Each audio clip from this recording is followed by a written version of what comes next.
See this guy? This is Paul Davies. He's a physicist at Arizona State University. He's an agnostic, meaning he goes, I don't know whether God exists or not. But in 2006, he wrote an article in the New York Times. And by the way, as Cal Thomas says, every morning I read the New York Times and the Bible just to see what both sides are doing. Is there any water over there? Can you bring the water up? Anyway, this article, Taking Science on Faith, he was basically asking the question, why are there orderly natural laws? And here's what he said. Thanks, David. Here's what he said in the article. Scientists take the orderly laws of physics on faith, and that those laws are all expressed as tidy mathematical relationships.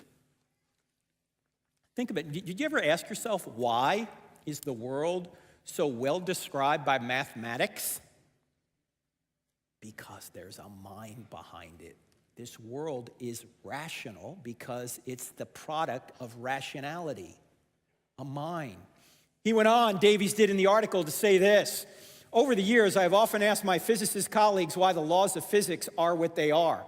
The answers vary from, that's not a scientific question, to nobody knows. The favorite reply is, there is no reason they are what they are, they just are.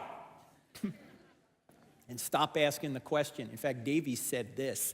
After he posted this article in the New York Times, his email box was filled with vitriol from atheists. Why are you doing this, Paul? Stop asking that question. Because there is no answer for it from a materialistic perspective. If there are orderly laws of nature, there must be a lawgiver. If there's laws, there must be a lawgiver. In fact, science requires a goal-directed universe. Science requires nature to be goal-directed. Why do the planets reliably orbit the sun? Why don't they do herky-jerky things? Why don't they stop, spend a little time here, then go this way or that way? Or why are they so orderly and consistent? Because they're being governed by orderly laws of nature. You say, Frank, gravity does this. Yeah, but what's making gravity do what it does? Consistently and repeatedly.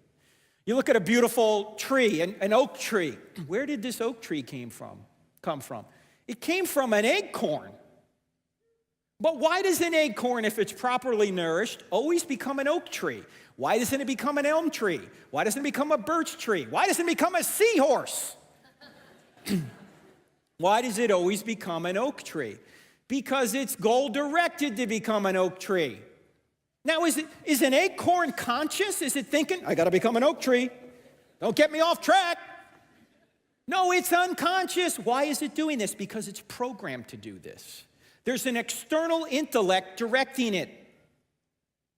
I mean, if it doesn't have its own mind, there's an external mind directing it.